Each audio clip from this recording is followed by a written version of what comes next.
राधा स्वामी। भाई वो न डूबेंगे मझधार जो करनी नहीं करते। मैं सविता राधा स्वामी इंसानों के बारे में कह रही हूँ जो इंसान इंसानी देह पाकर भी परमात्मा की सेवा बंदगी नहीं करते। सब कामों के करते हुए जो भगवान को भजने का सुक्रम नहीं करते वो नर मझधार में डूबेंगे, यानी उनका जीवन बीच में ही चला जाएगा। वो इस संसार में ज्यादा समय तक नहीं रह पाएंगे। सब कामों के करते हुए जो भगवान को भजने का सुक्रम करता है ये करनी कहलाता है।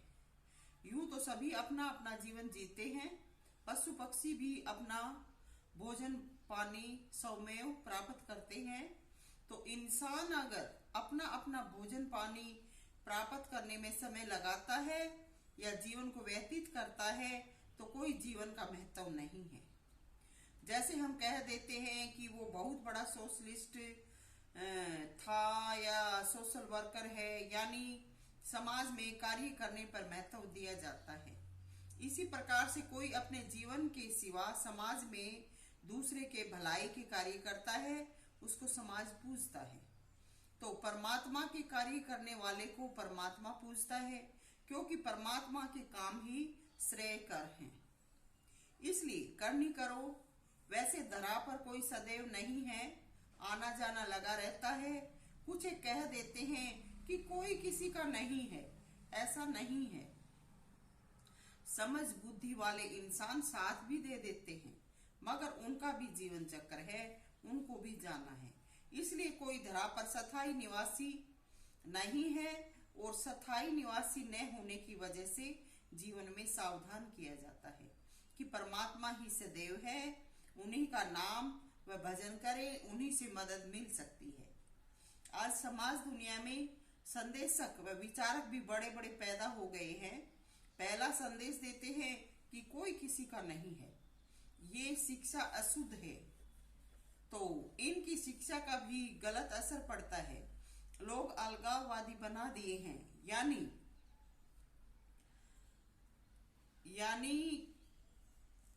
सभी एक ही लाठी से हाँक दिए हैं। ऐसे विचार देने से दुनिया में हताशा व निराशा पैदा होती है। तो ऐसे जो संदेश हैं या संदेशक हैं जिनको ज्ञान नहीं है, उन्हें नहीं बोलना चाहिए। ये प्रकृति की विडंबना है, हम सब की मजबूरी है। प्रकृति के जीवन चक्कर में आना जाना बना हुआ है। छोड़कर हुक्म के मुताबिक सब कुछ छोड़कर हुक्म के मुताबिक हमें जाना पड़ता है, लेकिन कोई किसी का नहीं है, ये तथ्य गलत है। पर एक बात मुझे जरूर नजर आई है कि धरा पर दुनिया में हेरी फेरी व चालाकी बहुत ज्यादा सीख ली है। इंसान अपने आप को ऊंचा व अच्छा दिखाने के लिए दूसरे का जीवन भी बर्बाद कर देते हैं या दूसरों की बर्बादी पर तुले रहते हैं। अब मैं जो अपनी आंखों से देखती व महसूस करती हूँ वही बोलती हूँ।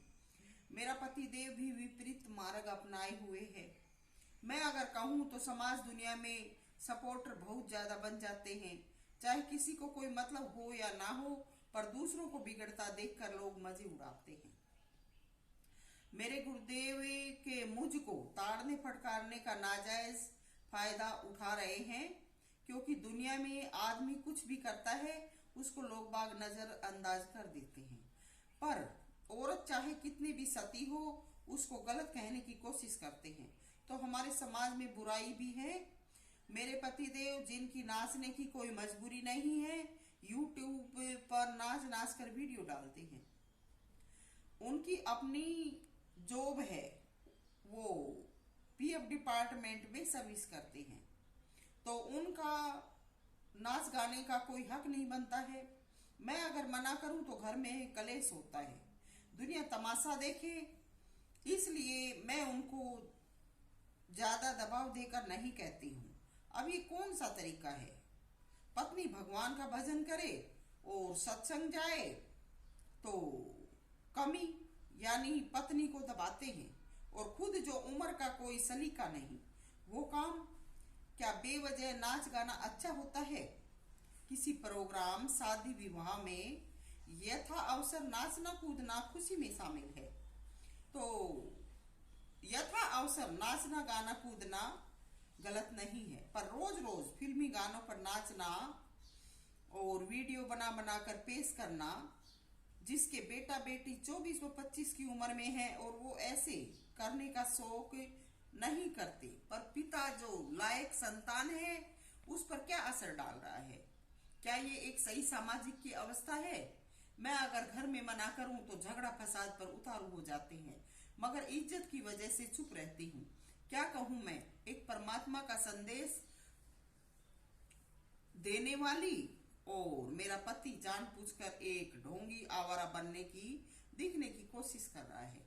कहने वाले कह भी देते होंगे, पर मैं दोषी नहीं हूं, मैं पत्नी हूं, मैं बचाव की कहती हूँ, मैं अपने पति की हितैषी हूँ, मैं उनका जीवन में आनंद और लाभ उठाकर उनको धोखा नहीं देना चाहती हूँ, मैं उनका जीवन सजाना संवारना चाहती हूँ, मगर पति को दुनिया में अवसर दे रखा है कि वो स्वयं समझ जाए दुनिया क्या कहेगी मुझे, और दुनिया को ये भी परखने का अवसर मिल गया होगा कि दोषी कौन है।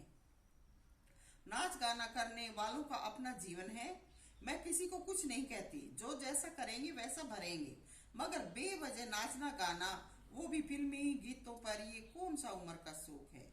जिस उम्र में बुराई छोड़कर भगवत भक्ति करनी चाहिए। मेरे पति देव बुराई कर रहे हैं। मेरी एक बहन सत्संग में जाती है, नाम नहीं कहूंगी लेकिन समझदार जान लेंगे, कहती है नाचना अपने अपने मन की बात है। अरे शर्म आनी चाहिए, किस चीज को मन दे रहे हैं? कैसे ये छूट अपने से छोटों को दे रहे हैं?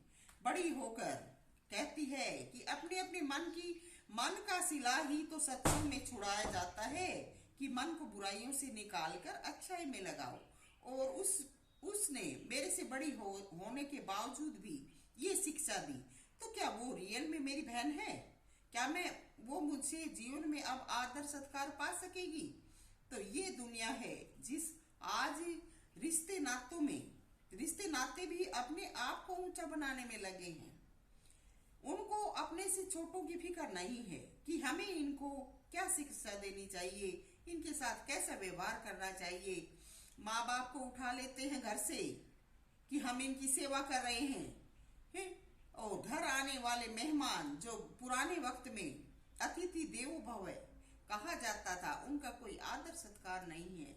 उस माँ हो या पिता हो, उसके पास पैसे का साधन है, इसलिए उसको उठा लेते हैं, और सेवा के नाम पर माता पिता से मिलने जाओ तो घर में घुसने पर भी पहले चप्पल उतारो, फिर बाहर सफर से आए हैं तो कपड़े उतारो, और माँ बाप से मिलो तो उनके हॉस्पिटल के कपड़े हैं।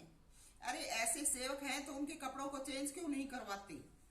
घर लाते ही उनको साफ प्रेस किए हुए, सर्दी में कपड़े ठंडे हो जाते हैं अलग बात है, मगर उनको प्रेस करके गरम गरम कपड़े दो ना।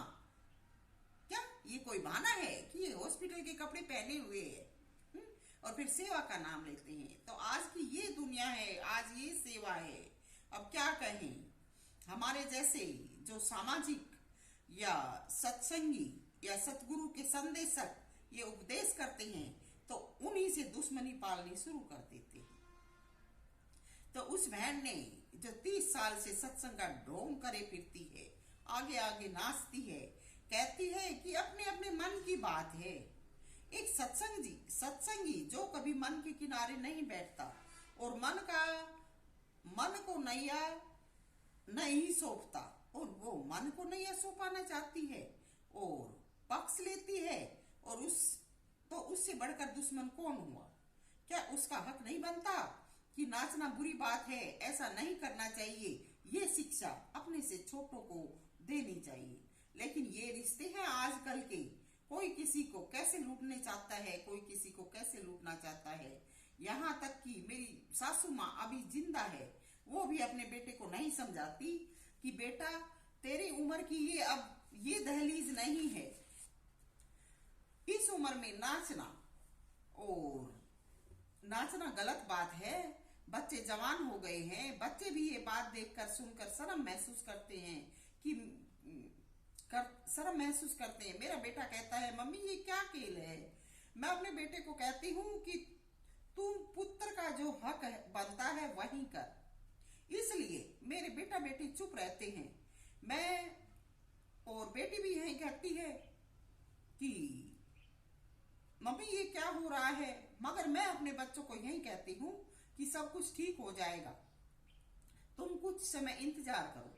अब मेरे गुरु व परमात्मा व दुनिया न्याय करे तो मैं नाम भजने वाली गलत लगती हूँ, और दूसरी औरतें जो नाम भी नहीं भजती हैं और कुछ भी करती हैं, क्या ये उनका सही जीवन है?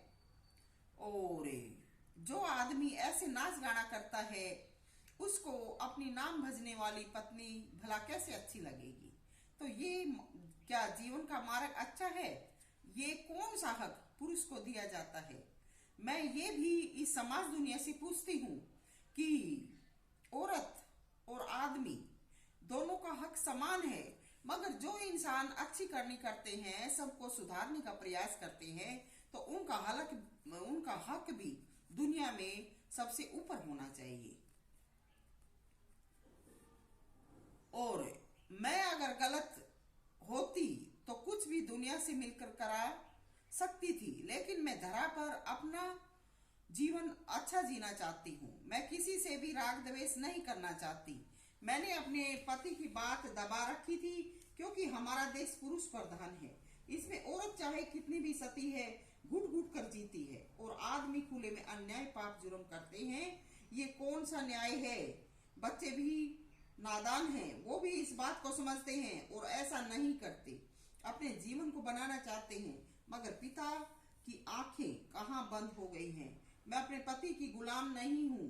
पति पत्नी का बराबर का हक है। मैंने शादी की थी, मैं इनका जीवन अच्छा बनाना चाहती हूँ, इसलिए इनकी बुराई प्रकट कर रही हूँ ताकि ये बुराई छोड़ दें।